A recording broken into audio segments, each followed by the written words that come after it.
گرفتار ہو کر روم میں آ گئے اور آپ کو بہکانا چاہا، آپ سے یہ کہا کہ آپ بہت خوبصورت ہیں، لمبا قد ہے، اور آپ کو اللہ نے قوت، جوانی اور طاقت عطا کی ہے، حسن اور شباب عطا کی ہے۔ گمراہ کرنے والوں نے کہا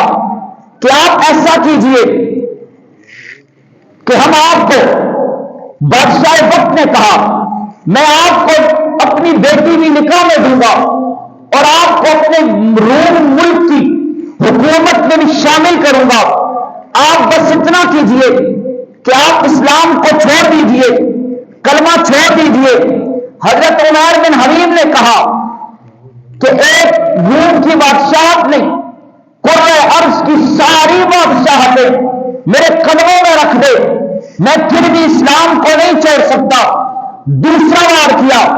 انہوں نے حضرت عمر بن حبیب کو کمرے میں بند کر دیا، نہایت مزین کمرہ ہے، مرقع کمرہ ہے، ہر نعمت موجود ہے، لیکن کھانے کے لیے حرام گوشت رکھا، پینے کے لیے شراب کو رکھا، اور ایک حسن و جمال کی دے کر ایک خوبصورت لڑکی کو ان کے سامنے بٹھا دیا اور اس سے کہا تو اسے گمراہ کر، اس سے بدکاری کروا، گناہ کروا۔ وہ عورت بیٹھی ہوئی ہے، گھر کو بند کر دیا گیا۔ ایک دو نہیں، 3 راتیں گزری، 3 دن گزرے، ایک مرتبہ بھی حضرت عمر بن حبیب نے نگاہ اٹھا کر بھی اس عورت کے چہرے کی طرف نہیں دیکھا۔ وہ ہر حربہ آزما چکی، جب بے بس ہو گئی تو اس نے کہا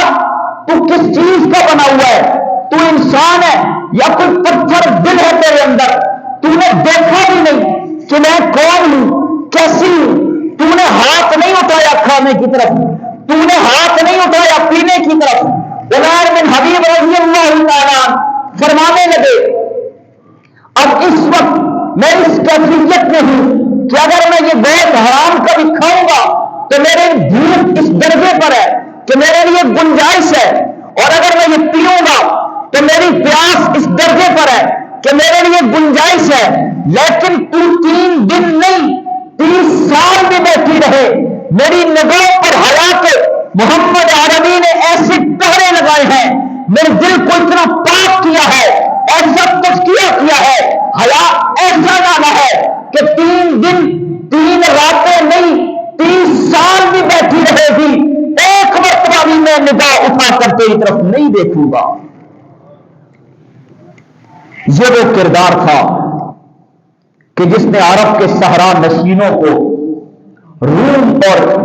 مصر اور ایران جیسی مملکتوں ان کا بادشاہ بنا دیا تھا۔